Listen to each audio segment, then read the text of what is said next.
Magkano lahat, baby? Kasama na tong takeout ko, nasa 3,999 baby. 4K na sasabihin natin ha. Ang mahal naman pala niyan. Oo, kasama na kasi service fee. May bayad kasi rito. Kasya ba pera mo? Bakit? Ikaw magbabayad nito. Oh, iwan ka na lang siguro ng tip kahit na 100, ganun. Ha? Ako magbabayad niyan? Hala, akala ko pa naman ikaw. Kasi, di ba niyaya mo ako ng date? Baby, niyaya nga kita pero hindi ko naman sinabi na sagot ko. Saan naman ako kukuha ng pambayad? Alam mo naman na wala pa akong trabaho eh. Di ba ang sabi ko sa'yo, gusto kong kumain sa ganito? Kaya nga niyaya kita eh. Pumayag ka naman. Kaya malamang sagot mo to. Ikaw na muna magbayad. Hayaan mo, next na balik natin, ako na may sagot. Wait lang, check ko kung may cash ako rito. Sa susunod magdala ka ng cash. Pero alam ko, pwede namang card dito eh. Kaya yun na lang gamitin mo kung sakali man. Thank you sa libre mo, baby ko ha. Saka, dito sa takeout pala. Ay, dagdag na lang pala tayo ng drinks. Wala akong soft drinks dun sa bahay eh.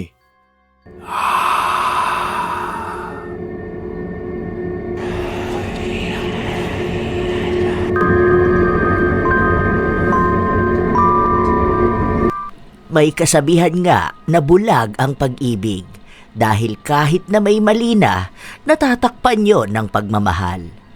Gaya na lamang ng pagsasakripisyo ni Rain sa kanyang kasintahan na ayaw magtrabaho at sa kanya na lang inaasa ang lahat.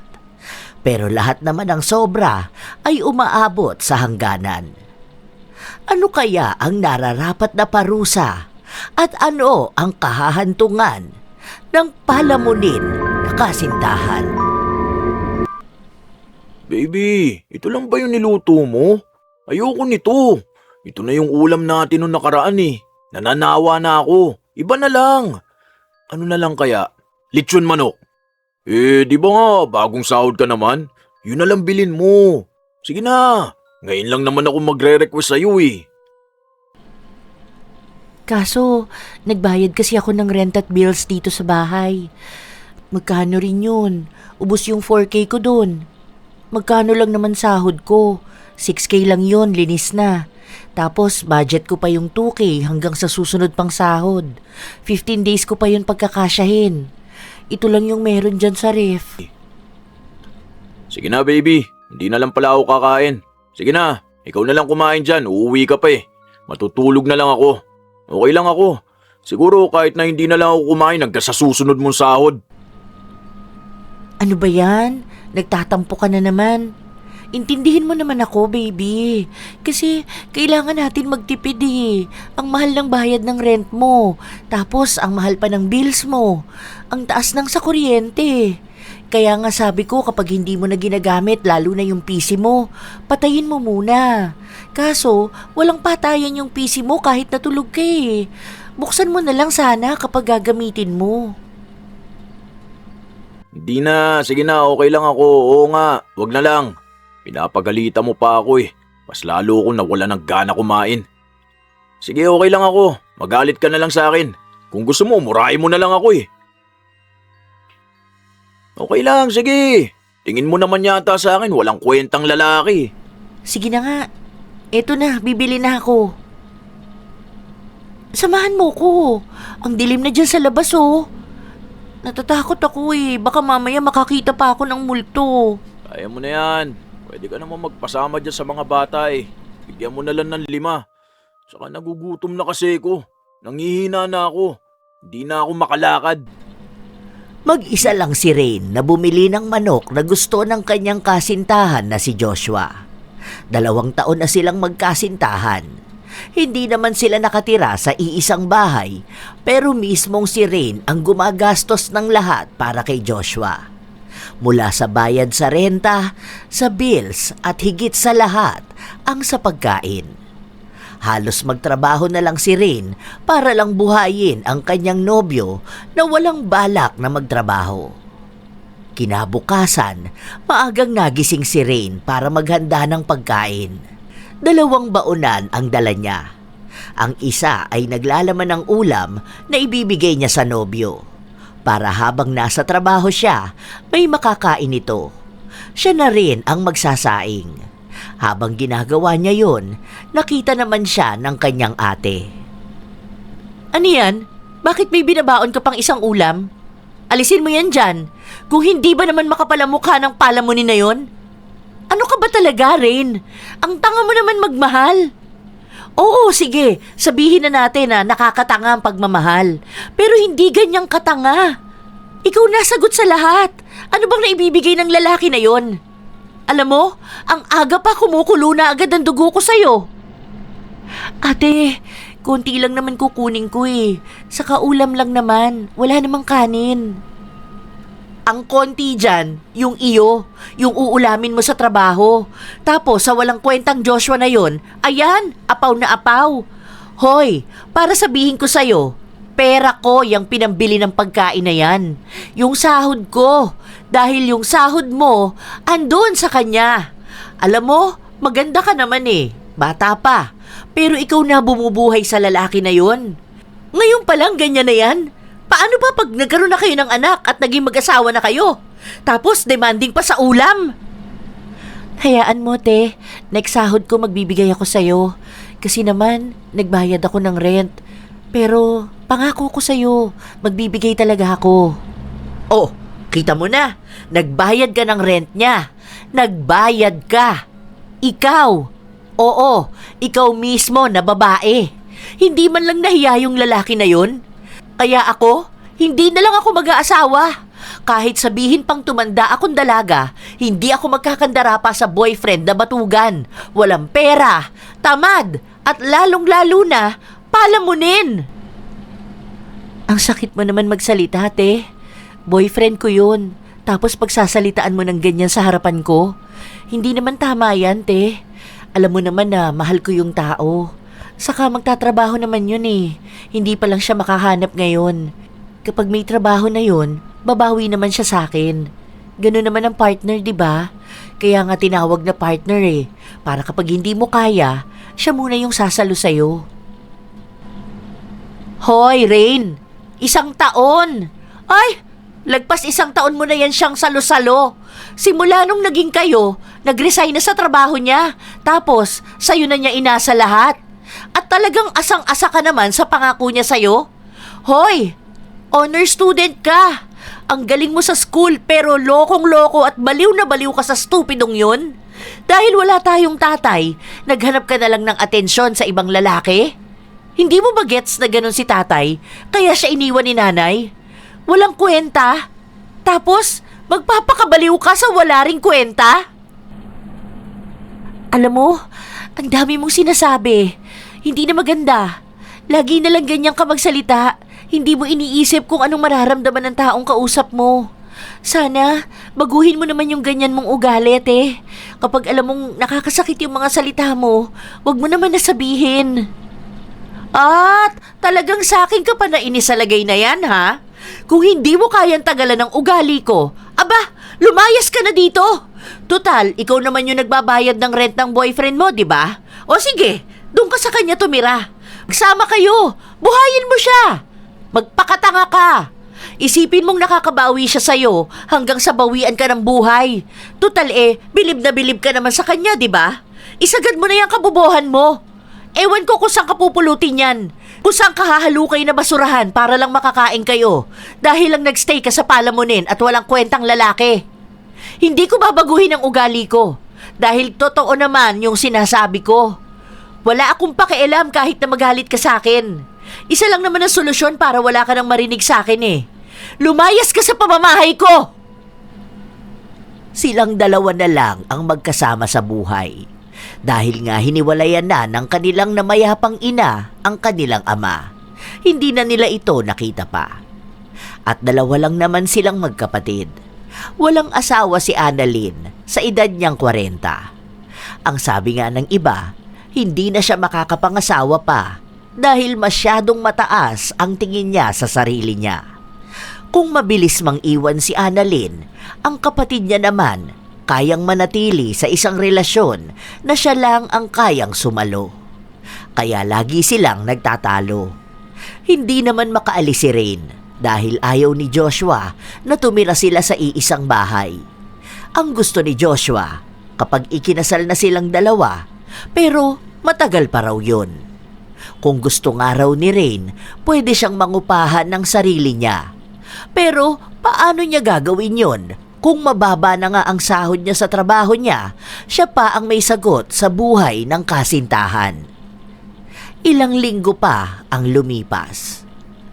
Baby, kain tayo sa labas. Tignan mo to, oh. May nakita ako sa TikTok. Bigla tuloy ako nagutom eh. Tara, meron nito dyan sa may kanto. Daming seafoods. Ay, ang sarap. Bigla ako naglaway. Kagabi ko pa nga napapanood yung nagmumukbang nito eh. Umuwi ka na kasi nun eh. Kaya hindi kita naaya. Wala pa akong sahod, baby. Saka wala pa rin naiiwan sa budget ko. Medyo mahal yung ganun, di ba? Dumaan din kasi sa FYP ko yun.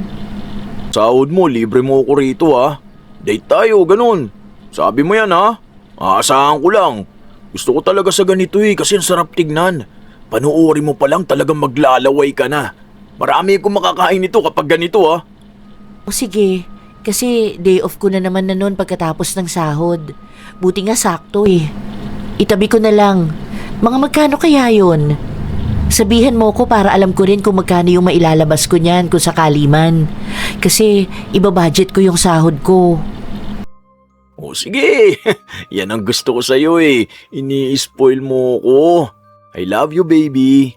Hayaan mo, babawi naman ako sa'yo.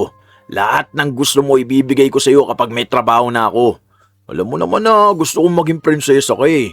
Kahit nga huwag ka na magtrabaho eh kapag may work na ako. Tapos kahit na hindi ko day off, ilalabas talaga kita. Kakain tayo sa mamahaling kainan. Tapos yung mga napapanood ko sa TikTok na nagde-date sila, ganun. Alam mo ba, gusto kitang madala sa ganun lugar eh. Kapag nakakapanood nga ako nun, ikaw talaga yung naaalala ko. Nag-apply ka na ba? Anong sabi doon sa last interview mo?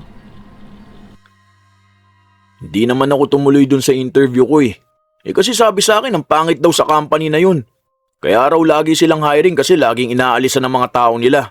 Ayoko naman sa toxic na workplace, baby. Alam mo naman yung dati kong work, di ba? Sobrang na-stress ako sa kanila. Eh paano naman yung sa pang-apply mo? May nakita ka bang ibang pwede mong mapasukan na trabaho? Mag-apply sana ako ngayon eh. Kaso day off mo. Kaya inilaan ko na lang muna sa yung time ko. Bebe time ba? Sana sinabi mo. Okay lang naman sa akin kahit hindi muna tayo magkita. Yan ba yung sinasabi ng pinsan mo na job fair? Yung inaaya ka niya? Dapat tumuloy ka na lang dun ah. May intindihan ko naman yun kung sasabihin mo sa akin. Yan yung tinatanong ko sa'yo nung nakaraan. Akala ko pa naman next week pa yun. Oo, pero hayaan mo na. Mas mahalaga naman sa akin na ikaw yung kasama ko eh. Saka, dami namang pagkakataon na pwede akong mag-apply no. Sa susunod na lang. Meron pa naman yan. Hindi naman mauubos ang trabaho eh. Saka, ang dali lang naman makapasok. Alam mo naman, kailangan ko lang din ng pahinga. Pero hayaan mo, sa susunod, ako naman lilibre sa'yo. Ano, uwi ka na ba? Hindi pa. Mamaya na lang. Naiinis ako kay ate ko. Hindi kami magkasundo ngayon. Bakit? Ano na namang ginawa nun? Ang maldita ng ate mo, no? Buti na lang hindi ka nagmana sa kanya. Iba yung ugali mo eh. Ikaw kasi ang bait mo. Siguro kasi ganun na ugali kapag tumatanda na. Basta ikaw, huwag ka magiging ganun ha. Huwag magiging ganun ang ugali mo kahit pa tumanda ka na. Ayokong ganun ang mangyayari sa'yo. Kasi baka kawawa naman kami nun. Paano? Ang taas naman kasi ng tingin niya sa sarili niya. Saka ayoko maging ganun sa kanya, kaya walang may gusto sa kanya. Hindi siya mabait sa ibang tao. Sa kapatid nga niya, hindi siya mabait eh. Sa iba pa kaya, di ba? Nun. Malamang sinisiraan na naman ako nun sa'yo, no? Alam ko na yun. Kasi dati pa lang ganun na gawain nun eh. Hindi na ako magtataka. Ayaw naman kasi nun sa akin eh. Ang dami niyang pinagsasabi.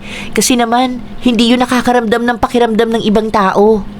Ay nako, mga bata pa lang kami. Kapag may gusto yung sabihin, talagang sinasabi niya. Kahit na masaktan pa yung tao, harap-harapan niya pang nilalait. Kaya nga, walang kaibigan yun eh. Kaya nga walang nagkakagusto sa kanya, di ba? Kaya okay lang yun na tumanda siyang dalaga. Kawawa lang boyfriend nun. Babe, nagugutom na ako eh. may Grab ka ba dyan? Order ka naman ng food natin oh. Siguro pizza na lang no?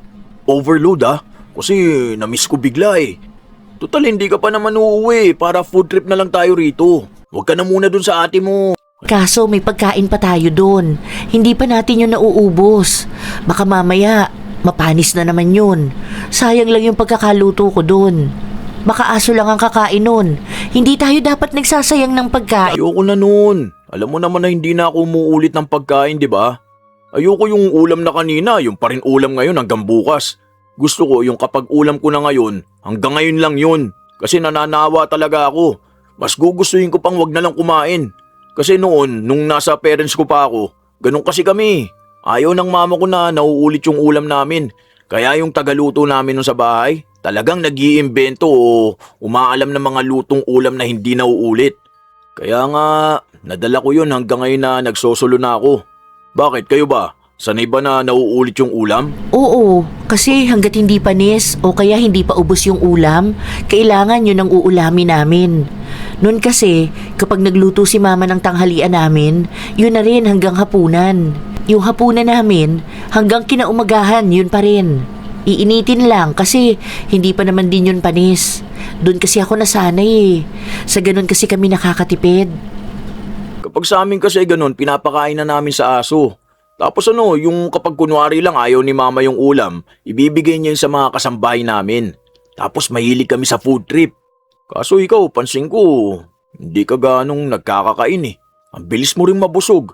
Hindi nasusulit yung sa eat all you can. Mabilis talaga akong mabusog, tapos hindi ako gutumin. Siguro, nasanay lang ako noon. Mahirap lang kasi talaga kami noon eh. Kung ano lang yung pagkain na meron kami, yun lang din yung kakainin namin. Bawal kami mag-inarte, kundi magugutom talaga kami. Hayaan mo, hindi mo yun mararanasan at ng mga anak natin dahil ibibigay ko lahat ng gusto nyo. Pero ngayon, order ka muna ng pizza. Hindi naman na nakatanggi pa ang dalaga. Dahil wala pang sahod, nagalaw na naman niya ang pera na para sana sa pamasahe niya. Lumabas na nakautang na naman siya sa kakilala niya para lang maitawid niya ang ilan pang mga araw. Nung sahod na nila, lumabas ang magkasintahan. Pero si Rain ang may sagot ng lahat. Halos 1,000 rin ang nagastos nila nun para lang sa isang kainan nila. Problemado ang dalaga, pero hindi naman niya masabi sa kanyang nobyo kung ano ang nararamdaman niya. Dahil baka mag-alala raw ito, kahit na ang totoo ay wala namang pakialam sa kanya ang nobyo. Habang magkasama silang dalawa, lahat ng gastos ay kay Rain. May hiniram din silang motor sa tropa ni Joshua, pati panggas ay sa kanya na rin. Nilalamig ako, baby. Hindi ko alam na ganito pala kalamig. Siguro kasi umuulan din sa labas. Dapat nagdala ka ng jacket mo. Dapat kapag lumalabas tayo, lagi yung nakahanda para kapag ganitong nilalamig ka. Nilalamig ka ba? Peram naman ako ng jacket mo. Yan na lang muna ang gagamitin ko. Hindi ka naman nakasando. Eh di ako naman yung nilamig. Kaya nga ako nagdala ng jacket ko dahil ayoko nga na lamigin ako. Lagi ako may bitbit nito kasi nga mabilis din akong tabla ng lamig. May jacket na nga ako, nilalamig pa ako eh. Paano pa kaya kung wala? Dapat kasi nagdadala ka. O kaya, hiniram mo yung sa akin dun. Meron pa ako sa bahay. Naiwan ko kasi sa bahay mo eh. Andun sa sofa, nakapatong. Nakalimutan ko kunin. Doon ko na lang muna yung nilapag. Nung paalis na tayo, nag-CR pa ako. Tapos, nagmamadali ka na nun. Nakastart na yung motor, kaya tumakbo na lang ako. Nakita ko yun, pero hindi ko kinuha. Akala ko iniwan mo lang talaga eh. Minsan kasi hindi ka nagdadala ng gamit mo. Iiwan mo dun sa bahay. Minsan kasi sabi mo hindi ka lamigin, pero totoo naman lamigin ka. Ang lamig naman. Ay, ang lamig. Basa na tayo, baby. Okay lang yan. Dun tayo, magkape tayo. Libre mo ako? Wag na, kakakain lang natin. Hindi pa nga bumababa yung kinain ko eh. Tapos magkakape naman tayo ngayon. Pero hindi pa tayo nagkape. Gusto kong magkape. Tara na. Para nga hindi ka dyan lamigin. Kailangan mo lang ng konting init ng kape. Maniwala ka sa akin, kapag uminom ka ng kape, magiging maayos ka na niyan. Hindi na yung ganyan na lamig ka. Kaya yakap na yakap ka sa sarili mo eh. Maniwala ka, basta ilibre mo lang ako ha. Ikaw na may sagot nito ha. Baka pwedeng yung sa tig 10 pesos na lang. O kaya sa 7-Eleven. Magkano lang yung kape doon? Nasa 35 yata. Na lang. O kaya dyan lang tayo sa labas saglit. Para medyo mainitan ako. Yun lang naman ang kailangan ko eh. Tapos saka na lang tayo ulit balik dito. Ang cheap naman dun, baby. Hindi ako umiinom ng kape sa 7-Eleven, no? Anong akala mo sa akin? Pwede sa mga mumurahin na ganun? Diyan tayo. Saka magkano lang yan? 180 lang naman yung maliit na kape nila dyan. At least makakatulong naman yun sa'yo para mainitan ka.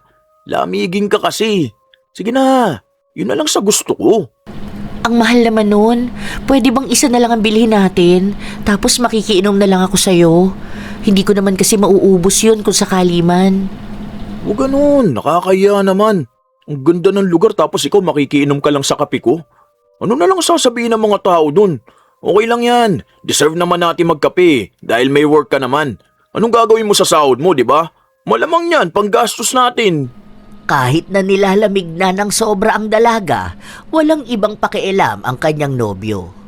Ang malala pa, malaking kape pa ang binili ni Joshua at yung mamahalin pang umabot ng halos 300 ang isang order. Kumuha rin siya ng tinapay na hindi man lang niya binigyan kahit nakapiranggot si Rain. Pero binaliwala lang yon ng dalaga dahil ang iniisip niya ay mahilig lang sa pagkain ang nobyo.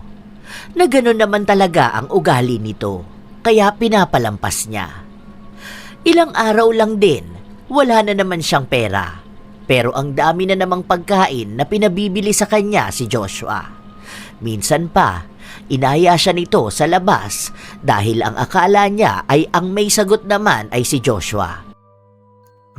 Sarap dito, no? Fresh mga pagkain nila dito eh. Kaya nga gusto kong dito lagi kumakain eh. Lalo na kapag may eat all you can. Tapos ang gaganda pa ng mga karne nila. Alam mo ba na sikat to sa mga artista? May mga artista na dito sila kumakain. Ang mahal nga lang dito. First time ko lang kumain sa ganito kainan. Ako ilang beses na. Kasi nung birthday ni mama, dito kami nun eh. Yung hindi ka nakasama kasi nga may work ka nun. Dito kami nun. Ay, dito pala yun. Yung may libre ka mong cake. Oo, kapag birthday mo may free sila na cake. Kaya sa birthday ko, dito na lang tayo ulit ha? Magkano ba ulit dito? 1,500 isang tao. Mahal naman nun. Nasa 3K na rin yun kapag dalawa tayo. Ano ka ba baby? Kapag pagkain, hindi yan pinangihinayangan. Ang pagkain, nagbibigay ng lakas sa atin para din sa araw-araw nating buhay. Isipin mo kung hindi ka kakain, anong lakas mo? Anong talino mo? Wala yung pera mo kung hindi mo gagastusin sa pagkain. Yun talaga ang isa sa natutunan ko na dapat lagi tayong mag-invest sa kinakain natin. Dahil ito yung magdedetermine ng magiging future natin eh. Kung nasa mamahalin tayo kakain, ibig sabihin lang nun, nasa hanay tayo ng mayayaman na tao. May chance na maging mayaman tayo. Yung kinakain natin, parte na ng buhay natin. Kaya bakit kailangan mo dun sa mga cheap na kainan? Kung kaya naman minsan sa mamahalin. Okay naman yun, pero wag lang lagi. Bakit? Lagi ba tayong nasa mamahalin na kainan? Di naman Oo nga. Kaya nga sabi ko, okay lang din tong ganito sa akin. Wait lang, tapos ka na ba? Busog ka na? Oo, ang bigat na nga ng tiyan ko eh. Nagpapahinga lang ako tapos alis na tayo. Kuunti mo talaga kumain kapag ganito. Sige na nga, sa susunod, dun tayo sa isang kinainan ni na tita ko. Isa pa yun, masarap daw pagkain nun tapos maganda. Mga ganun yung gusto mo eh, yung pasta ba? Sige, next time. Tinawag na ni Joshua ang magbibigay sa kanila ng resibo ng babayaran nila. Nung inilapag na sa mesa nila, tinitigan muna ni Joshua kung magkano ang babayaran nila. May dagdag yun dahil may isa siyang pagkain na kinuha na iuuwi niya para kainin mamaya sa bahay niya. Magkano lahat, baby? Kasama na tong takeout ko, nasa 3,999 baby. 4K na sasabihin natin Ang mahal naman pala niyan. Oo, kasama na kasi service fee. May bayad kasi rito. Kasya ba pera mo? Bakit? Ikaw magbabayad nito. Oh, iwan ka na lang siguro ng tip kahit na 100, ganun. Ha? Ako magbabayad niyan? Hala, akala ko pa naman ikaw. Kasi, di ba niyaya mo ako ng date? Baby, niyaya nga kita pero hindi ko naman sinabi na sagot ko. Saan naman ako kukuha ng pambayad? Alam mo naman na wala pa akong trabaho eh. Di ba ang sabi ko sa'yo, gusto kong kumain sa ganito? Kaya nga niyaya kita eh. Pumayag ka naman. Kaya malamang sagot mo to. Ikaw na muna magbayad. Hayaan mo, next na balik natin, ako na may sagot. Wait lang, check ko kung may cash ako rito. Sa susunod, magdala ka ng cash. Pero alam ko, pwede namang card dito eh. Kaya yun na lang gamitin mo kung sakali man. Thank you sa libre mo, baby ko ha. Saka, dito sa takeout pala. Ay, dagdag na lang pala tayo ng drinks. Wala akong soft drinks dun sa bahay eh. Sobrang problemado si Rain. Wala siyang pera.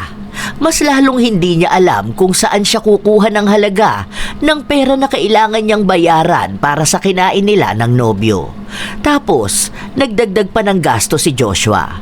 Bumili pa talaga siya kahit na hindi naman nakailangan. Basta may kinalaman sa pagkain, laging alerto ang binata. Mabuti na lang, dinaan kay Rain yung padala ng tiyahin nila para kay Annalyn. Nasira kasi ang account ng ate ni Rain, kaya sa kanya muna ipinadaan. Yon ang ipinambayad niya. Hanggang sa makauwi sila, problemado ang dalaga dahil alam na niya agad kung ano ang mangyayari sa oras na malaman ng ate niya na ginastos niya ang pera. Lalo pa at ginastos nga niya ito para lang may maipambayad sa kinain nila ni Joshua. Paniguradong magwawala na naman si Annalyn. Habang tahimik ang dalaga at nag-iisip ng paraan, ang nobyo naman niya ay may kausap sa cellphone. Wala ka naman. Kumain kami kanina ng GF ko. Ang mahal ng bill namin ha. Lagpas 4K yun. Ano, hindi kayo nagde-date ng shota mo sa ganong kainan no? Mahirap ka, boy. Kaya lagi kang iniiwan ng mga babae mo eh. Kasi wala ka man lang pakinabang. Hindi nyo kaya yung ganun. Hindi kumikibo si Rain. Para na kasi siyang nabibingi sa mga naririnig niya. Hindi niya rin naman maintindihan ang usapan. Ang alam niya lang, masaya ang kanyang nobyo. Matapos nun, nung gabi na bago umalis si Rain, nagtanong siya kung magluluto pa ba siya para kumain sila. Hindi na. Di ba nga may order ako? Nandyan yun. Itinabi ko lang para kakainin ko ngayon. I mean, mamaya kasi hindi pa naman ako nagugutom eh. Saka, wala pa ako sa mood. Iyo lang? Walang para sa akin? Hindi mo ako inorderan? Mood? Hindi ka naman nag-order eh. Yung akin lang naman in-order ko. Malay ko ba na gusto mo rin pala? Ando na tayo, hindi ka pa nagsabi. Dapat nung nakita mo pa lang na nag-order na ako ng pansarili ko, nagtanong ka na. Di sinama ko na rin yun sa'yo. Malay ko ba kung anong gusto mong ulam? Kasi, saan naman ako kakain? Alam mo naman na magkasama tayong dalawa. Sa bahay nyo na lang. Alam nga naman magluto ka pa. Sino naman kakain nun, di ba? Ako lang naman din yung nakatira dito. Saka malamang niya nagluto naman ng pagkain yung ate mo. Ang daming pera nun eh. Kaya malamang niya nagluto yun. O sige na, uwi ka na, kakain na ako. Hindi na lang kumibo ang dalaga. Hinayaan na lang niya ang nobyo niya. Kapag talaga sa pagkain, nakakalimutan na siya. Kapag kukuha ng pagkain si Joshua, talagang kanya lang. Kapag may pagkain siya, kahit na mag-alok, hindi niya gagawin. Pero lahat naman ng kinakain niya, si Rain ang may sagot.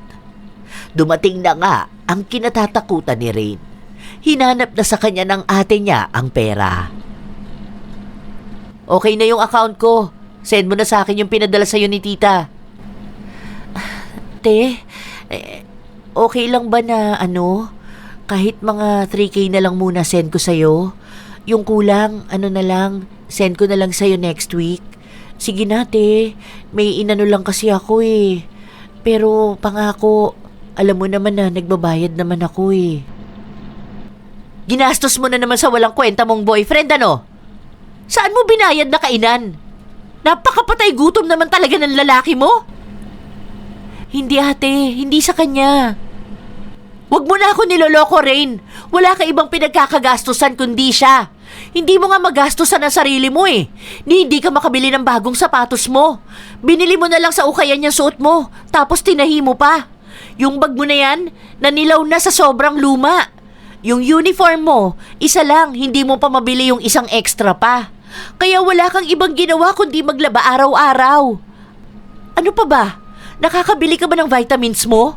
Hindi, di ba? Kasi, paano mo nga naman magagastusan ang sarili mo kung ubos na ang pera mo sa pagiging maluho sa pagkain ng boyfriend mo? Pagkain naman yon, ate. Hindi naman ibang bagay. Saka alam mo naman na minsan gusto natin makatikim ng masasarap na pagkain, di ba? Pagkain lang? Kundi ka ba naman tanga? Buti sana kung minsan lang at sa mumurahin. Ako na mumura sa'yo, Rain. Sinasabi ko, ha? Iisip ka pa ng maipapalusot para doon sa patay gutom na yon?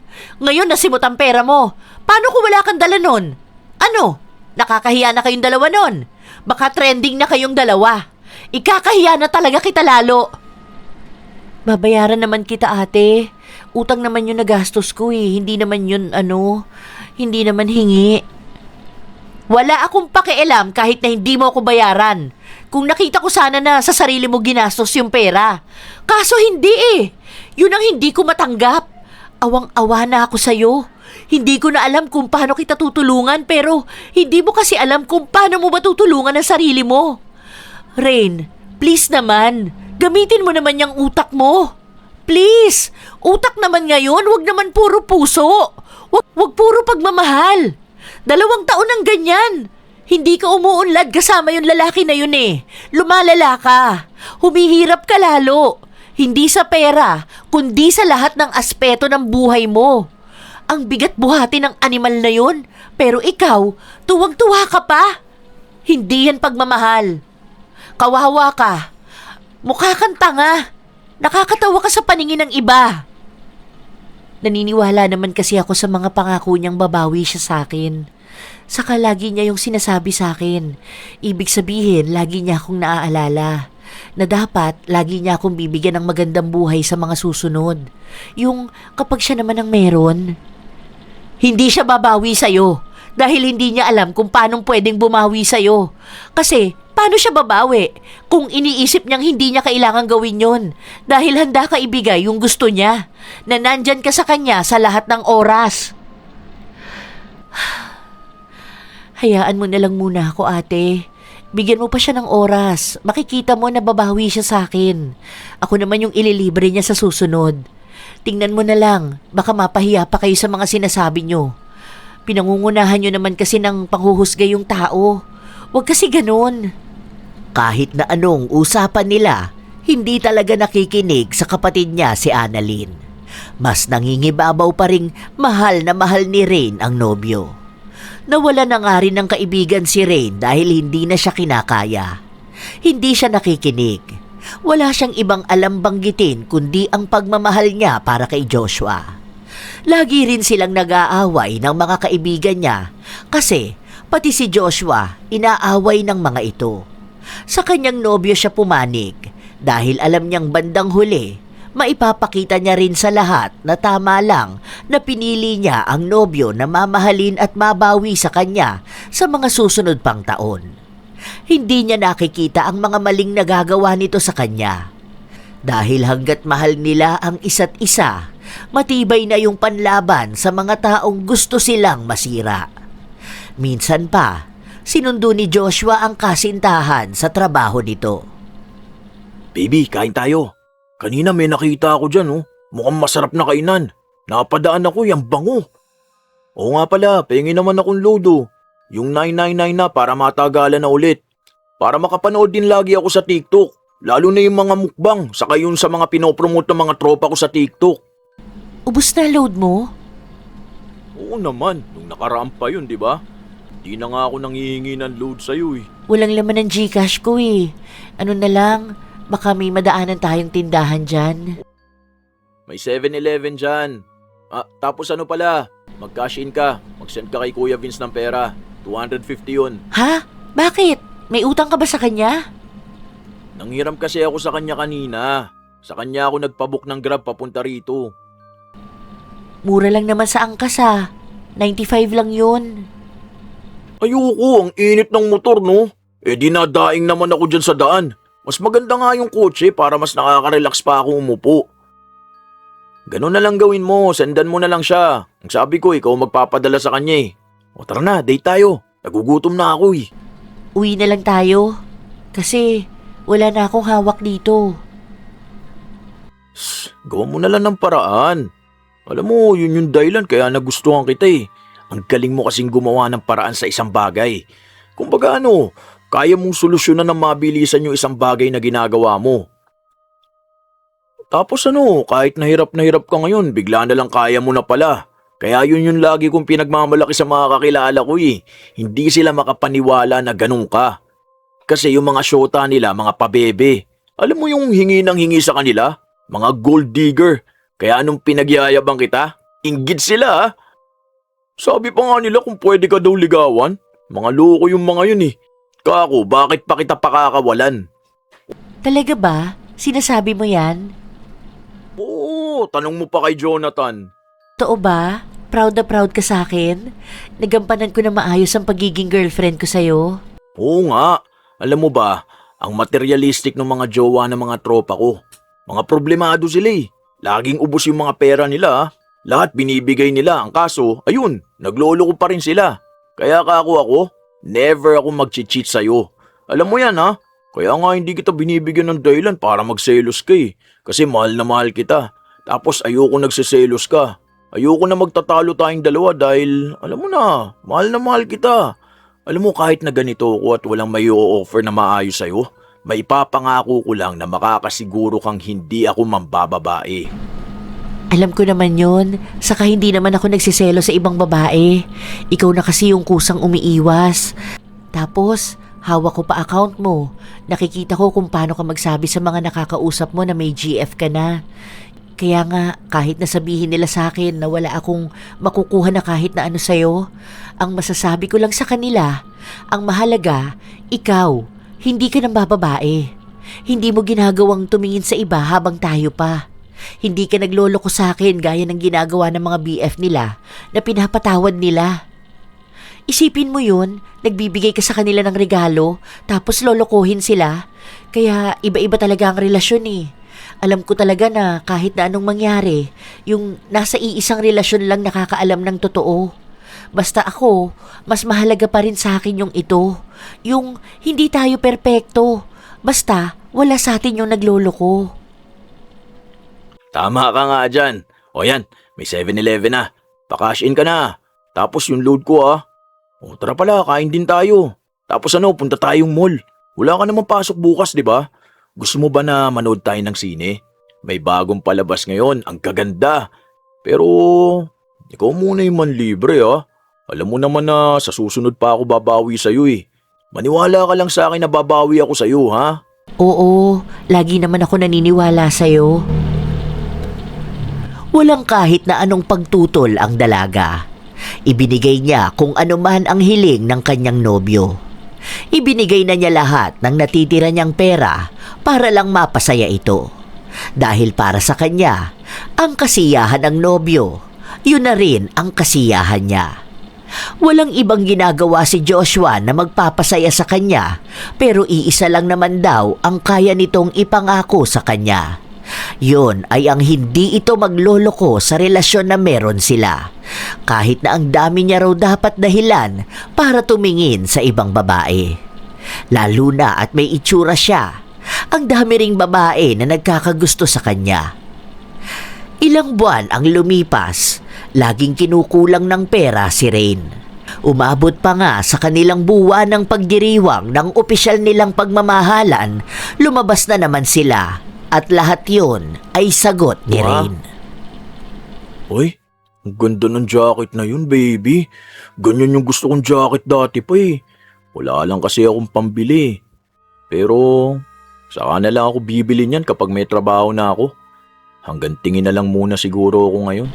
Bilhin na natin. Total, nandito naman na tayo, di ba? Kaya nga tayo naggagala para may makita tayo na gusto natin. Ibibili mo ko? Oo. Regalo ko na rin sa'yo. Dagdag na dyan sa sapatos na bili ko. Mga magkano ba yung jacket na yan? Hindi ko alam pero sabi nila naka 40% off sila niyan. Tara, bili mo na ako. Tara, check natin. Habang pumipili at nagsusukat ng bibilhin nila si Joshua, hindi nila napansin na naroon pala si Annalyn. Nalaman na lang nila nung bigla itong nagsalita.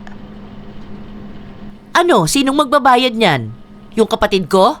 Kung hindi ka ba naman napakakapal ng pagmumukha mong hayop ka? Ate, ano ba? Huwag ka naman dito magaganyan. Nakakahiya naman.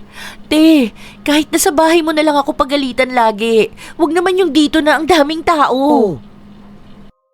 Wag mo naman ako ipahiya. Saka hindi ko naman to hiningi sa kapatid mo Regalo niya sa akin ngayong mansari namin. Hindi mo hinihingi. Pero malamang pinarinig mo na gusto mo. Tanga tong babae na to Bobo yan magmahal. Kaya kahit na anong parinig mo, ibibigay niya. Basta ikaw. Hindi ka pa nahiya. Sana nagpabili ka na rin ng brief mo.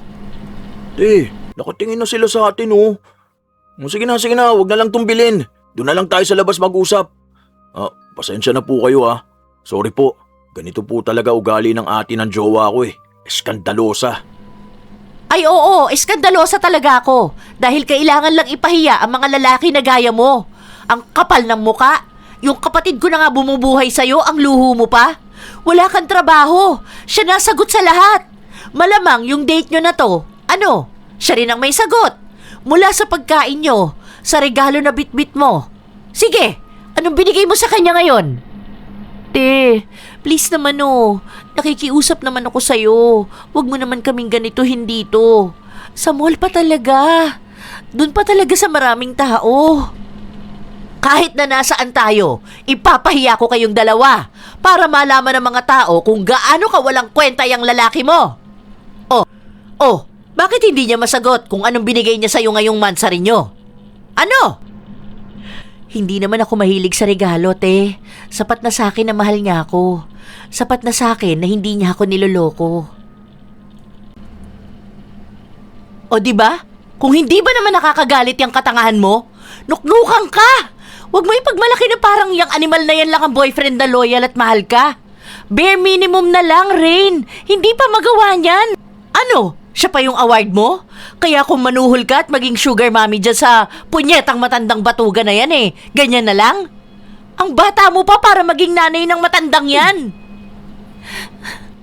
Hindi mo naman kasi ako naiintindihan, ate. Manhid ka kasi. Ang sama mo talagang magsalita. Hindi ka pa kasi nagmamahal ng totoo. Kung ganyan ang pagmamahal, wag na lang magmahal. Oo, magastos ang pumasok sa isang relasyon. Pero parehas dapat kayo. Saka lalaki yan Punyeta. Ang tanong kung lalaki ba yan? Nilulunok na niya ang sarili niyang itlog sa pagpapalibre sa babae. Ngayon lang ako nakakita ng ganyang lalaki. Yung loyal, meron nun. Nakakita na ako. Nakakilala na ako. Pero yung lalaking palamunin ng ganyang sobra, yan ang bukod tangi. Hindi mo ba nakikita? Yung mga manong dyan sa labas, mga basurero.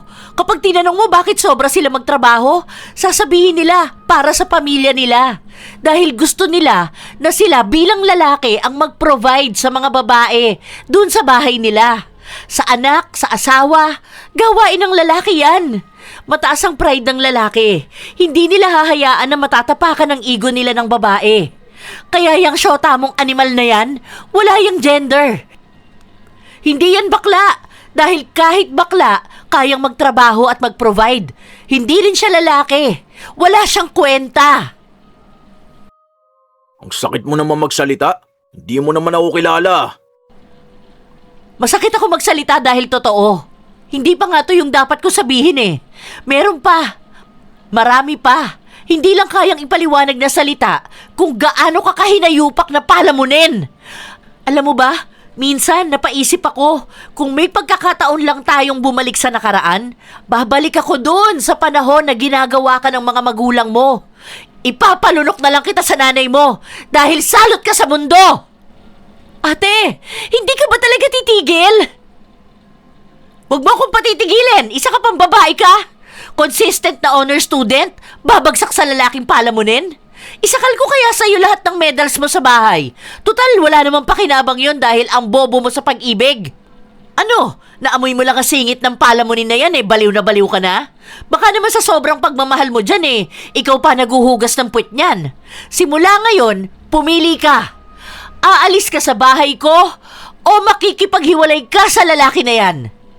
Kapag siya ang pinili mo, kunin mo na lahat ng gamit mo sa bahay. Hindi ko na kaya makasama yung taong bumubuhay ng pabigat, tapos sa akin magpapabigat. Magkapatid tayo, pero may hangganan lang ang pagsalo ko sa'yo. Kung kaya mong buhayin ang lalaki na yan, dapat kaya mo ring buhayin ang sarili mo. Sumama ka dyan para masira ng tuluyan yung buhay mo. Wala kang pangarap! Hindi na makapag-isip ng maayos ang dalaga. Naiinis siya sa kanyang ate, pero alam naman niya sa kanyang sarili na hindi niya pa kayang mabuhay ng malayo rito. At hindi rin naman siya kayang patirahin ng nobyo sa bahay nito. Ayaw kasi ni Joshua na may kasama siyang ibang tao. Kaya wala na lang ibang nagawa si Rain kundi ang umiyak. Ayaw kasi siyang pakinggan at intindihin ng kanyang ate. Baby, anong gagawin ko? Ayoko munang bumalik sa bahay kasi tatanungin lang ako niya ni ate. Ano naman ang isasagot ko sa kanya noon kung sakali man? Kilala ko kasi siya Alam ko na galit pa rin siya. Saka kapag yun nagsabi, gagawin niya talaga. Kaya ngayon na pinapapili niya ako. Gagawin niya talagang palayasin ako kapag ikaw yung pinili ko. Paano naman yan ngayon? Saan kanyan matutulog? Hindi ko alam. Tulungan mo naman ako. Palipasin na lang muna natin yung init ng ulo ni ate. Kahit ngayong gabi lang. Tapos, bukas samahan mo ko. Kausapin natin siya. Sige, ayos lang sa akin yun. Samahan na lang kita bukas. Pero, saan ka nga matutulog? Dito na lang. Hindi pwede, baby. Hindi kasi ako sanay na may ibang kasama sa bahay Kahit isang gabi lang naman. Wala ka bang ibang kamag-anak? Wala ka bang pinsan o kaya mga tita nyo, ganun? Sa kanila ka nalang makitulog. Di bang sabi mo may pinsan ka na mag-isa lang sa bahay nila? Ayun, makiusap ka na lang muna sa kanya. Sabihin mo, isang gabi ka lang naman sa kanya mabait naman ka mo yun sa'yo. Maaawa yun sa'yo malamang. Baka nga magalit pa yun sa ate mo.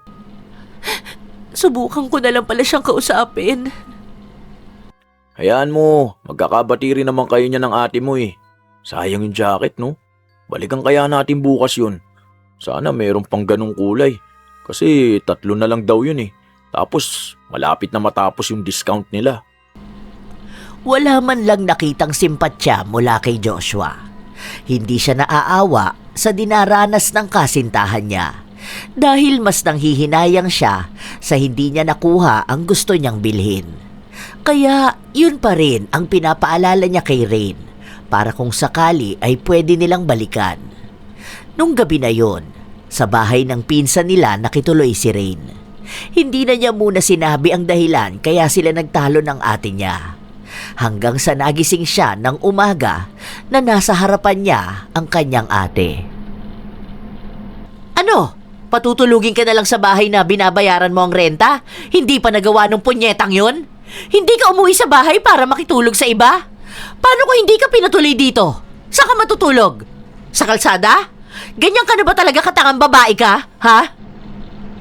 Ate, huwag mo naman akong awayin Maawa ka naman sa akin. Awa? Puro awa na lang? Ako maaawa sa'yo, tapos hindi ka naman naaawa sa sarili mo? Hindi pwede yon, Rain. Ano, mas pinipili mo na yung jowa mo na yon? Sige, lumayas ka na sa pamamahay ko. Ate, wag naman Maawa ka naman sa akin. Wala naman akong ibang pamilya. Alam mo naman na tayong dalawa lang yung magkasamang dalawa Huwag mo naman ako pabayaan, ate. Hindi ko pa kayang kumuha ng bahay para sa sarili ko. Pero kaya mo magbayad para sa lalaki mo? Ate, sige na. Maawa ka naman sa akin. Pagbibigyan kitang tumira sa bahay ko sa loob ng 1 buwan. Sige, para naman hindi mo masabi sa akin na wala akong puso. Kapag sa loob ng isang buwan na yon, hindi mo hiniwalayan si Joshua, maghanap ka na rin ng lilipatan mong bahay. Umiyak ka man ng dugo sa harapan ko, palalayasin kita sa bahay ko. Tutal hindi ka naman natututo, di ba? Harapin mo ngayon kung gaano kagulo at kahirap ang mundo. Malaking pasalamat pa rin ni Rain na hindi siya pinalayas agad ng kanyang ate. Dahil doon, bumalik na naman si Joshua sa panay-asa kay Rain. Hindi na talaga ito nagbabanat ng buto. Hindi na siya naghahanap ng trabaho dahil alam niyang bubuhayin pa rin naman siya ng kasintahan. Minsan pa, sumahod si Rain. Kailangan na naman magbayad ng renta ng upahan ni Joshua. Baby, sabi ni Ate Rosing kanina, balik na lang daw siya. Kasi kako hindi ka pa nakakasahod eh. Bigay mo na lang sa akin ha. Para naman meron akong maiabot sa kanya mamaya. Baby, pwede bang hingi ka muna kina mama mo? Kasi, magda-down kasi ako doon sa rerentahan ko na bed spacer. Ano na lang muna siya. Parang alalay ko lang kung sakali man na totohanin ni ate yung pagpapalaya sa akin. Kasi iisa lang yung gusto niya. Yung hiwalayan nga kita. Kaso, ayoko naman. Hindi ako pwede manghingi kina mama. Alam kasi nun bayad na ako sa rent. Saka ayoko nga. Pagagalitan lang ako nun, sasabihin niya. Ako may gustong bumukod tapos sa kanila lang ako hihingi ng pera, di ba? Saka tulong mo naman sa akin yan bilang GF kita eh. Ganun naman tayo, dapat nagtutulungan. Kaso, kasi... Di ba pwedeng sa susunod mo na lang ihulog dun sa rerentahan mo rin? Ako na lang ang unahin mo. Dapat laging inuuna mo yung taong mahal mo. Depende na lang kung hindi mo na ako mahal. Sige na nga. Next time na lang ako. Sa kasahod mo naman eh. Saan tayo kakain ngayon? Ano bang gusto mo? Dito na lang tayo sa bahay para makaipon tayo. Nagtitipid ka? Tinitipid mo na yung pagmamahal mo sa akin? Balita ko kasi next week, magtataas yung kuryente. Kung tataas yun, malamang baka maging halos doble na yung babayaran natin dito sa bills mo. Alam mo naman na nagtataasan na lahat ng bilihin. Pero yung mga sahod namin, hindi naman. Kasalanan ng gobyerno yan kung bakit naghihirap ang mga tao eh. Ganun na nga. Kaya nga kailangan na natin magtipid muna sa ngayon. Pero pwede namang sa susunod na. Kasi naasahan ko pa naman nakakain nga tayo sa labas. Kasi gusto ko nga yun, di ba? Pagbigyan mo naman ako, baby.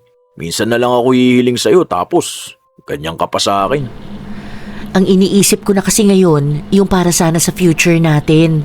Kasi alam mo yun, yung iba mga kakilala ko nagsisettle down na. Tapos yung iba may mga anak na talaga. Ginagawa na lang ako palaging ninang. Gusto ko na sana i-level up na natin kung anong meron tayo. Ang bilis naman. Ilang taon pa lang tayo. Yung iba nga 15 years na hindi pa kinakasal eh. Huwag tayo magmadali. Kasi ang pag-aasawa, mabilis lang naman yan eh. Enjoy na lang muna natin yung pagmamahala natin. Saka mo na isipin yung future. Ang isipin natin yung ngayon. Na masaya tayo. Masaya ka ba nakasama ako ngayon? Oo, masaya naman ako palagi, lalo na kapag nandyan ka. Oh, yun naman pala eh. Huwag ka ma-pressure sa nakikita mo o sa sinasabi ng iba. Wala naman yun eh. Ang pag-aasawa na yan, nasa sa ating dalawa naman na yun. Kung gusto natin at handa na tayo.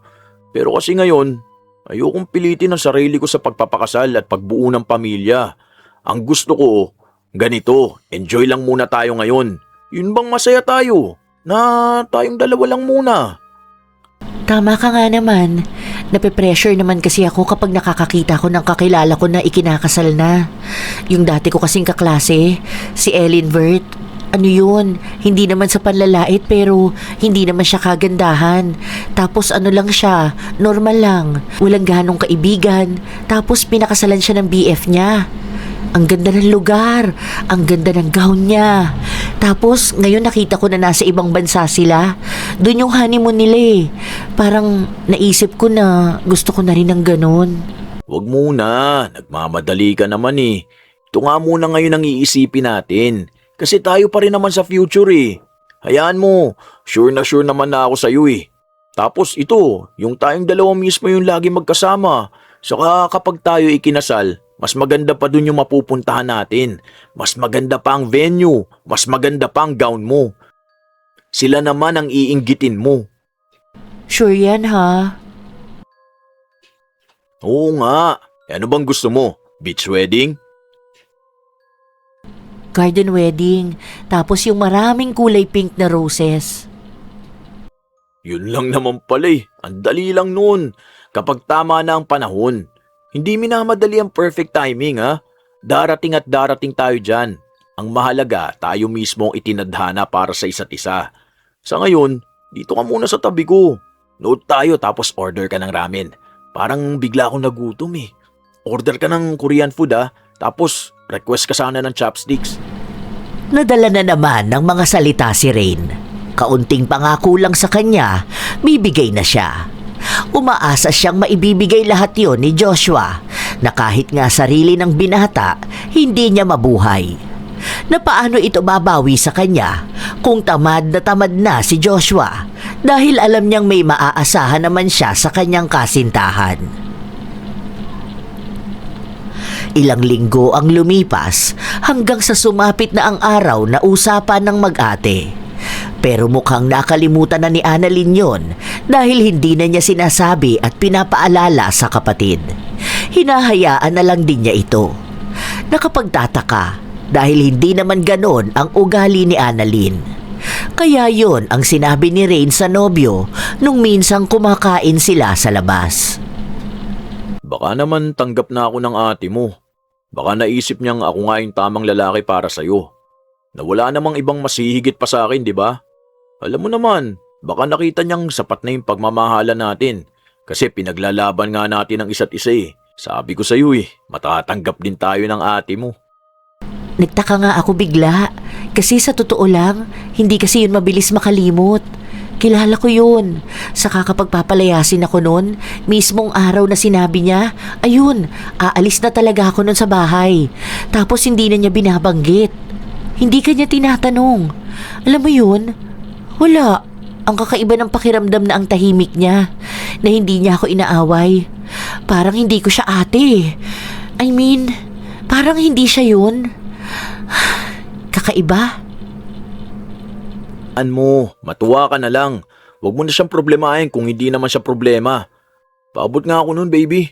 Kain ka na muna dyan. Huwag mo na muna isipin yung ate mo. Maging masaya ka na lang na hindi ka na niya palalayasin. Ganun ba yun? Masaya na siya sa desisyon ko? Ibig sabihin nun, okay na rin kayo? Sarap ng sauce nila rito ah. Hindi siya yung parang parang malabsa. Tapos hindi rin yung sobrang anghang. Baby. Yon ang kwento ni Rain tungkol sa kanyang ate na hindi naman tinutugunan ng kanyang nobyo dahil wala naman itong pakialam sa kanya. Ang iniisip lang ni Joshua kung ano ang pwede niya pang ipabili sa kanyang kasintahan. Ilang araw ang lumipas, naghihintay si Rain ng kibo mula sa ate pero hindi ito nangyayari kaya hinayaan na lang din niya. Alam niya kasi na baka nga pinababayaan na lang siya ni Annalyn sa mga desisyon niya sa buhay dahil nga sa matanda na rin naman siya. Isang araw, habang magkasama ang magkasintahan. Baby, sabi nila mura lang daw mag-travel sa Vietnam ha. Punta kaya tayo dun. Kaibigan ko nakabili sila ng seat sale. Nasa lang. Basta parang pumapatak na 4K isa lang sa kanila. Bali ka na. Papunta na nga silang Vietnam eh. Pero mga 2 months pa. Pero at least nakabook na sila. Tapos ang mura din ng hotel dun. Bali 5 days kasi sila dun sa Vietnam eh. Alam mo, 8 years na yung passport ko eh. Hanggang ngayon hindi pa rin natatatakan. Panay nga labas ng Vietnam sa FYP ko dito sa TikTok eh. Kaya yun, feeling ko sign na talaga to. Ang mahal naman ng budget dyan eh. Hindi yan. Nasa 15K nga lang daw dala nila eh. Oh, kung dalawa tayo, nasa 30K din yan. Pa natin din uubusin lahat yun. Parang lang yun, ipapakita lang na may pera tayo. Sige na, baby. Alam mo, ako na ang magiging pinakamasayang tao kapag ganun. Wala rin naman akong pagkukunan ng ganyan. Mag-part-time ka na lang kaya para naman sa memories natin tong ganito eh. Pero hanapan kita ng part-time. Magtatanong ako sa mga kaibigan ko. Oo nga pala, may papakita ko. Ito yung mga na-add to cart ko. Ang kaganda no? O-ordering ko na 2 days bago sahod mo para kapag dumating may sahod ka na. Sa totoo lang, hindi pa sumasahod ang dalaga, nakaplano na kay Joshua kung paano niya halos uubusin ang pera ni Rain. Habang si Rain naman, problemado na kung paano niya iisa-isahing bayaran ang mga perang nautang niya. Dagdag pa na paano niya pagkakasyahin ang pamasahe at pagkain niya, lalo na kapag nasa trabaho siya. Tipid na siya sa sarili niya na halos maglakad na lang siya para lang makapasok sa trabaho para may maipandagdag sa pantustos niya sa palamunin na kasintahan. Pero wala lang yon sa kanya. Ang mahalaga ay mahal siya ng nobyo. Mahal nila ang isa't isa. Hanggang sa dumating ang isang araw. Baby, check mo nga yung likod ko, ang sakit. Parang ang hapdi nung sinukat kong damit eh. Aray ko. Ay, ano nangyari? May mga kalmot ka. Kinamot ko yung likod ko kagabi kasi nga nangangati. May mga butlig ka nga eh. Bakit? May allergy ka ba? Wala naman pero, ang sakit. Grabe naman. Aray ko baby, hindi siya pwedeng lapatan ng damit.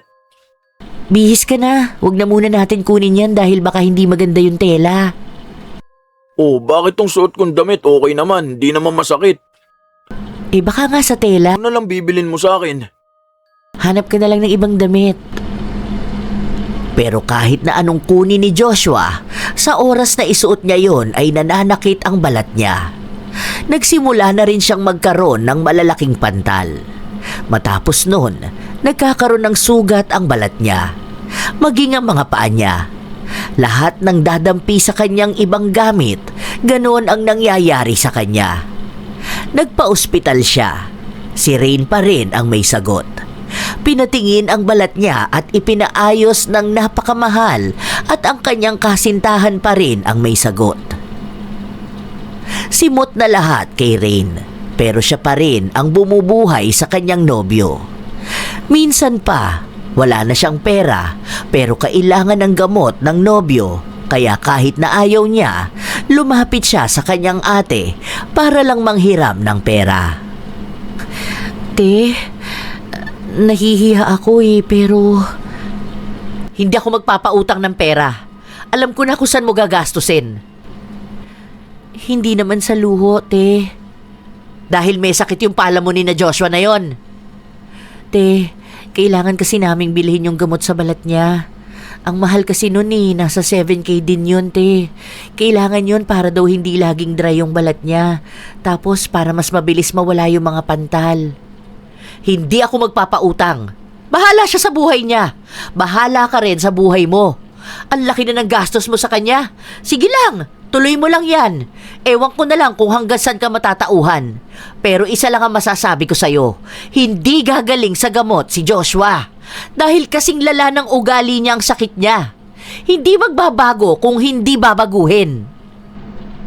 Buo ang loob ni Annalyn na hindi magpautang kahit na anong paawa ng kanyang kapatid. Kaya naghanap na lang ng ibang ibebenta na gamit si Rain.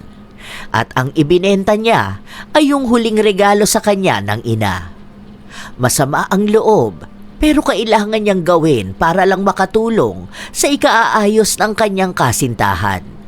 Pero nung nabili niya ang gamot, mas lalo lang ding lumala si Joshua. Grabe, nasunog yung balat ko. Aray, ang sakit. Hala, ano nangyayari sa'yo, baby? Hindi ko alam pero, aray ko, ipinahid ko lang naman yung binili mong gamot eh. Sure ka ba na hindi yung peke? Ang sakit, parang lumala yung balat ko. Tignan mo, sobrang pula. Tapos parang nasusunog. Aray ko! Hindi doon ko mismo binili yan sa pinagbibila natin.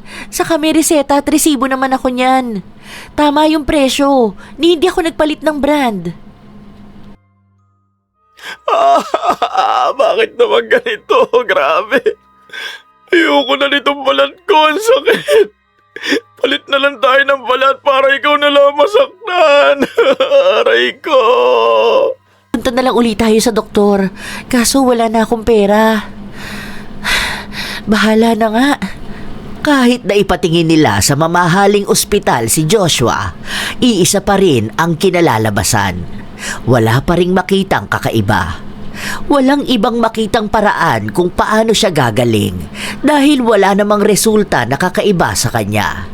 Kaya tiniis na lang niya yon ng ilan pang mga linggo. Si Rain naman, iyak ng iyak habang hinihiling na malipat na lang sa kanya ang sakit ng nobyo para siya na lang ang maghirap. Dahil ayaw niyang nakikita na nasasaktan si Joshua.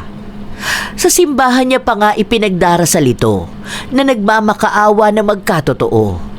Kaya nung narinig ng kanyang ate, napagsabihan na naman siya nito. Ikaw yung gusto mong magkasakit ng ganon? Para ano? Para mas lalo kang mahirapan at iwan ng lalaki na yon. Talaga ba, Rain? Pati sakit niya, gusto mo ikaw na lang ang umako? Alam mo, nakakasawa kang pagsabihan. Sa bagay, tama nga ang sabi nila, na kahit na anong sabihin mong payo sa tanga, kung ayaw niyang iwan ang pagiging tanga, ay mananatili talaga siyang tanga. Ganun ka eh. Nagpayo na ang mundo sa'yo. Pinapakita na rin kung anong paghihirap ang makukuha mo kapag kasama ang lalaki na yon, pero hindi mo pinapansin dahil nagtatanga-tangahan ka. Kaya nga hindi na kita sinisita eh, dahil nasasayang lang ang laway ko. Mas gusto ko pang makausap ang baliw sa kanto kahit hindi niya ako maintindihan. Naiintindihan ko namang wala siya sa wastong isip. Kesa makipag-usap sa taong may isip pero tanga magdesisyon sa buhay. Hindi mo naman ako masisisi. Mahal na mahal ko si Joshua. Tapos ayaw na ayaw kong naghihirap siya. Mahal na mahal ko yung tao. Kung ganyan ang pagmamahal, wag na magmahal. Ako lang kasi yung tutulong sa kanya at obligasyon kong alagaan siya. Oo na, sige na. Magpakatanga ka na lang sa kanya. Sige lang, hindi na nga kita pinipigilan na magpakapuyat sa kanya. Tapos papasok ka sa trabaho, tapos may part-time ka pa para lang buhayin siya. Sige lang, ituloy mo lang yan hanggang sa ikaw na yung magsasawa. Kung tingin mo yan yung pagmamahal, sige na. Kapatid lang naman kita May sarili kang desisyon, may sarili kang buhay. Hindi ko kontrolado ang buhay mo. Ikaw ang may hawak niyan. Tama na yung nagawa ko. Tama na yung naging payo ko. Bahala ka na sa buhay mo. Mahal mo siya at pinili mo siya, sige na. Doon ka na sa magpapasaya sa'yo at magpapatunay na ganyang kamartir ang magmahal. Talagang hinayaan na lang ni Annalyn ang kapatid. Kung noon, lagi niyang pinagsasabihan kapag sobra na ang ginagawa, nung mga sandali na yon, wala na talaga. Para na lang niyang pinatitira sa iisang bahay si Rain dahil lang wala itong matutuluyan. Ginawa na ngang taga-alaga at taga-buhay ni Joshua, hindi pa rin pinapatira ni Joshua sa bahay niya si Rain. Umabot yon ng ilang buwan. Hindi pa rin nagsasawa si Rain. Hindi napapagod sa trabaho. Ilang beses din siyang nahimatay sa trabaho dahil sa pagod. Walang tulog sa 2 trabaho, walang pahinga sa pag-aasikaso sa nobyo. Lahat yon ginagawa niya para lang maipakita at maipadama na ganon ang pagmamahal.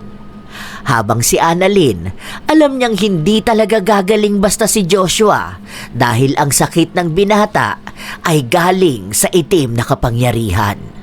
Mismong si Annalyn ang lumapit sa mangkukulam, makaganti lang siya kay Joshua. Akala niya kasi sa paraan na yon, mapapalayo niya ang kanyang kapatid sa kasintahan nito. Pero mas lumala din ang sakit ni Rain na hindi magagamot ng kahit na ano. Ang pagiging baliw sa pag-ibig. Isang araw pa, habang nasa bahay ang magkasintahan, nakaupo lang si Joshua.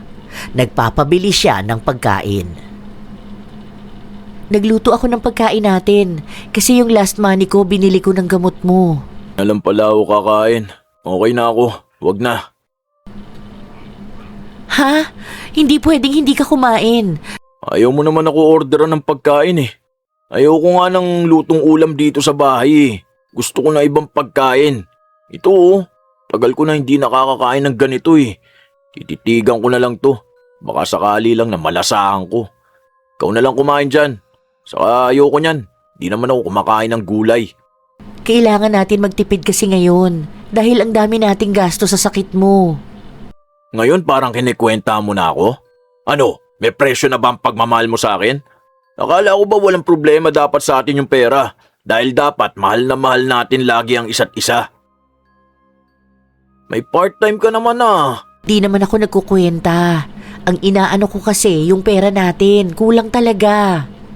Pero maliit lang din ang kita ko ron, tapos nagtaas ng renta rito. Tapos yung pamasahe rin, nagtaas na. Ang dami nating kailangan pagkagastusan. Tapos may weekly check-up ka pa sa derma mo. Ang mahal nun kada visit. Di na, sige na, okay na, wag na. Baka sumama pa ang loob mo. Nakokonsensya si Rain, pero wala naman siyang magawa dahil wala siyang pera. Sinubukan niya pang ang umutang sa mga pinsan niya, pero walang nagpapautang sa kanya. Nasabihan na kasi ito ng ate niya, saka sa iba namang may mga utang pa siya. Ilang linggo pa ang lumipas, bumagsak ang katawan ni Rain. Hindi na siya kasing ganda noon. Ang sabi nga ng iba, ang tanda na niya kung tingnan. Tuyot na ang balat niya dahil sa stress. Tapos ang pamilya pa ni Joshua, walang ginagawang tulong sa kanya kahit na si Rain mismo ang humihingi. Isang araw, May order ako, ito. Dinala ng tropa ko kanina. Bagong damit kasi ang tagal ko nang walang bagong damit eh. Di ba bawal ka muna magbibili ng damit? Kasi yung tela nun baka ano na naman ang mangyari sa balat mo. Ang mahal na ng gastos natin sa gamutan mo eh. Huwag mo naman sana sayangin, di ba? Minsan lang eh. Saka maganda to, hindi ako mangangati. Aray! Ubaray mo, bilis! Aray, ang sakit, aray! Para sinusunog yung balat ko, ubaray mo! Sandali lang. Huwag mo akong tarantahin. Hindi ko alam ang gagawin ko. Ay, teka lang. Bilisan mo, aray ko, ang sakit, aray! Ano ba yan? Hindi ko kaya yung sakit. Parang tinutusok na maliliit na karayom yung balat ko. Paulit-ulit. Aray, ang sakit!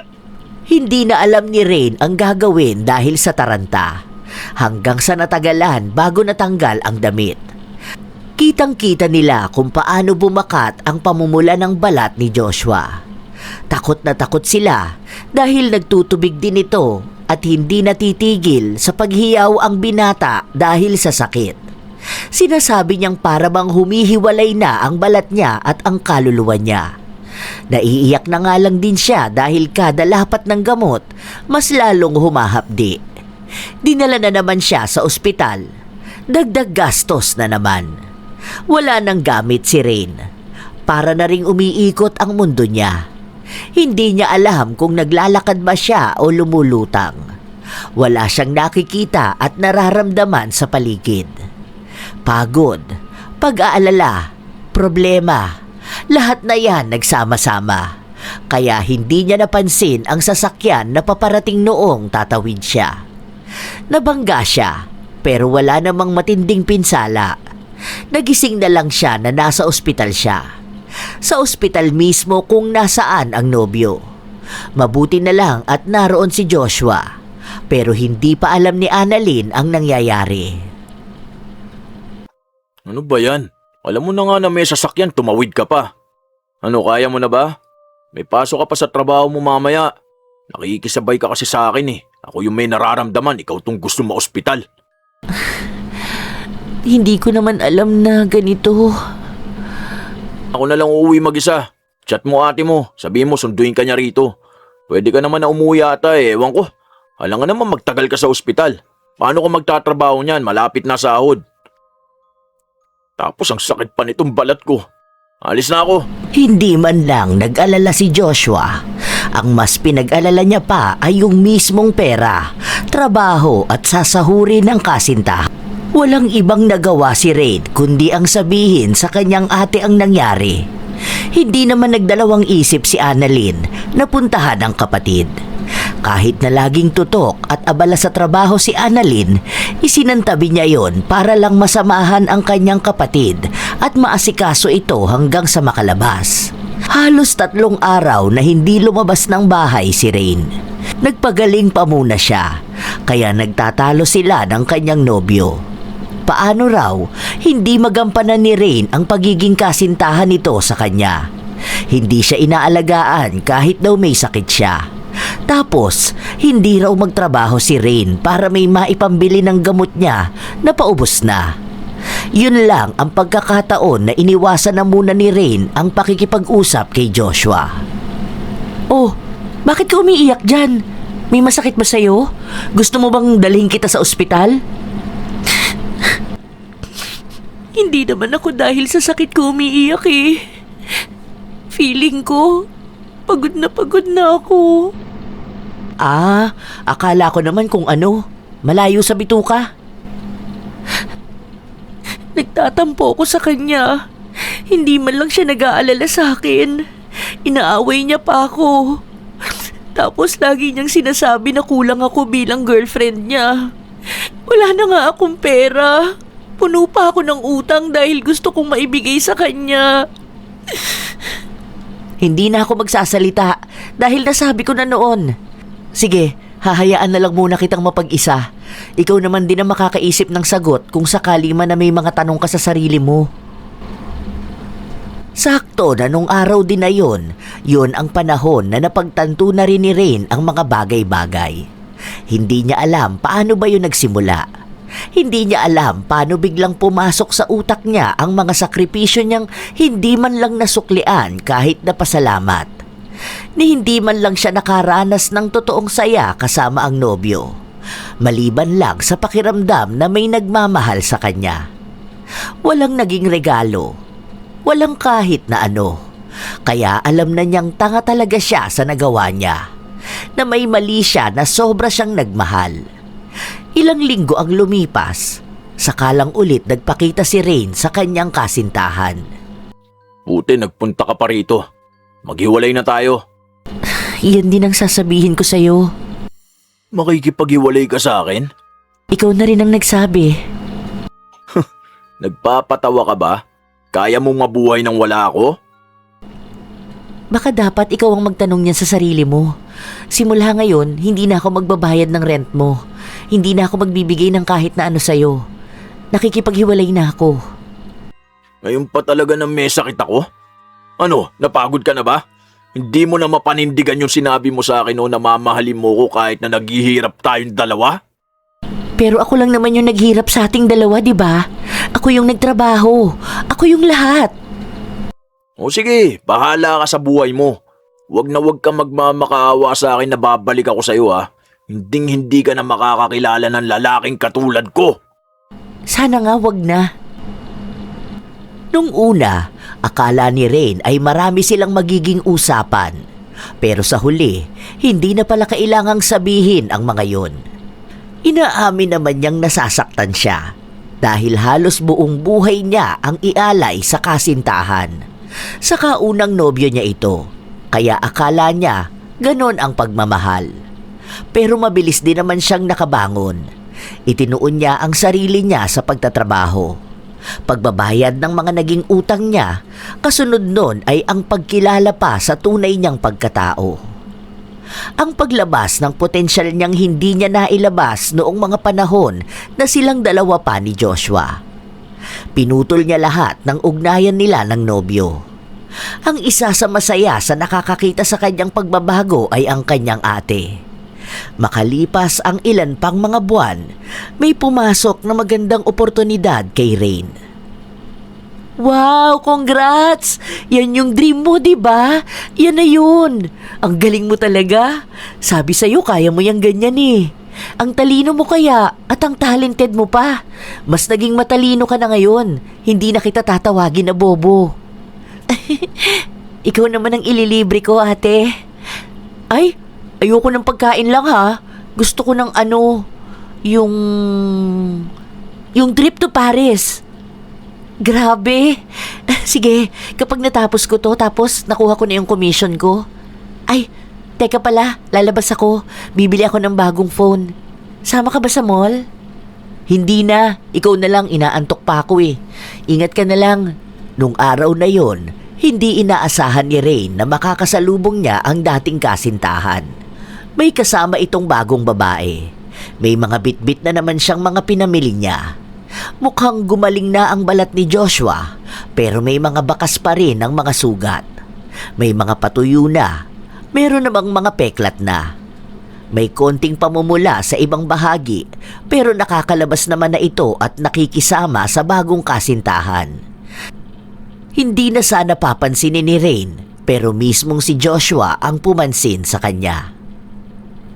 Ano, naiinggit ka na ba? May bago na ako. Mas mahal namin ang isa't isa. Mas mabait to, mas bata, mas maganda, mas mayaman. Hindi ako tinitipid. Anong pakialam ko? Ikaw, single ka pa rin. Hindi mo na kailangan malaman kung single ako o ikakasal na ako. Ang tapang mo na ngayon ha. Okay, tabi dyan. Dadaan kami ng mahal kong GF. Lawak ng daan oh. Huwag mo akong patabihin. Dahil, sino ka ba? Nagsiselos ka lang kamo. Inggit ka lang. Kasi iniisip mo na ikaw sana yung kasama ko, hindi ibang babae. Hindi ako naiinggit no. Alam mo kung anong nararamdaman ko? Awa para sa babae na yan. Alam mo, hanggat maaga pa, tumakbo ka na. Tutuyuin ka lang yan. Mai-stress ka lang. Kaya hanggat may pagkakataon pa, tumakbo ka na palayo sa kanya. Konting payo lang ha, kasi palamunin niyang lalaki na yan eh. Yun lang, bye.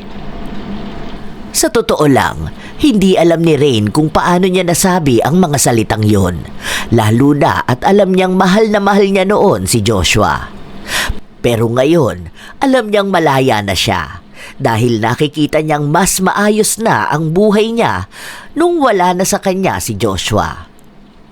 Hinihiling na lang niya na sana hindi na ulit siya makakilala ng ganong lalaki at makaya niyang lumayo ng kusa kung may pagkakataon mang ganon ulit ang susunod niyang kasintahan. Naaawa na siya ngayon pa lang doon sa bagong nobya ni Joshua dahil alam niyang yun na ang bubuhay kay Joshua. Ang sasalo ng mga naiwan niyang bayarin. Sa ngayon, maayos na si Rain. Wala pa rin siyang kasintahan pero masaya siya sa buhay niya, lalo na sa kanyang mga oportunidad na tuloy-tuloy na pumapasok sa kanya. Sa ngayon, maayos na si Rain.